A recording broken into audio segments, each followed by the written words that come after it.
जय जगन्नाथ सांग मैंने welcome back to Chintu Sah blogs. कौन भूलीगली कि चिंटू साहू को मिनी ब्लॉग पुणी थे आसीगला। तो सका उठिक आज नवमी रे आम जाऊँ सब फैमिली धवलेश्वर। आसिक धवलेश्वर पहुँच जाइए चलू चपल फपल स्टाण्ड थोक धवलेश्वर ठाकुर पाखक मामा चढ़ी पार ना तो मामा को टे सीढ़ी माने धरिकी चढ़ाऊली। फाइनाली पहुँचीगला आम डेस्टिनेशन जय भोलेनाथ।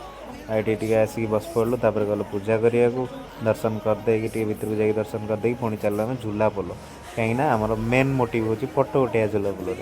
तो झूला पोल फोटो फोटो उठे सारिकी गलु नदी पाख नदी पाखे गच था ये गछ मुंडिया मारिकी प्रसाद सेवन करा पड़ेलु।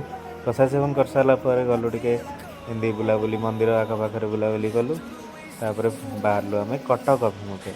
कटक प्लान्टा सडन होता आम घर भाविकी आसी नु।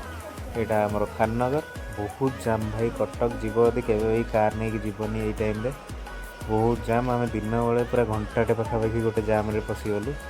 बाकी सजासजी भल हो नो डाउट कटक मान सजासजी निहाती भल हो।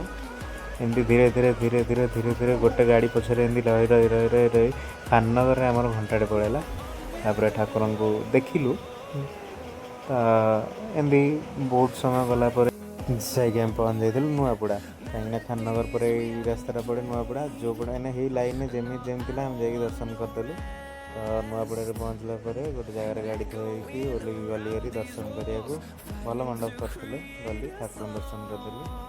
तापर आम फेरी जाऊँ घर को बाटर गड़गड़ेश्वर शिव मंदिर पड़ला तो दर्शन कर समस्ते चलू घर आए। घर चौटा छक पुणी थे गोटे मंडप थी तो समस्त जाइए दर्शन कर मुझे गलिनी। सन्ध्या आसिक 8 बुलाबुली कली कहीं सजासजी होता मजा लगे बुलाया बुलाबुली कली किणाकिणी कली कल दशहरा पूजापी गली ग्रोसरी किणा आसगली घर को। आज भाई सांग मैंने गुड नाइट जय जगन्नाथ।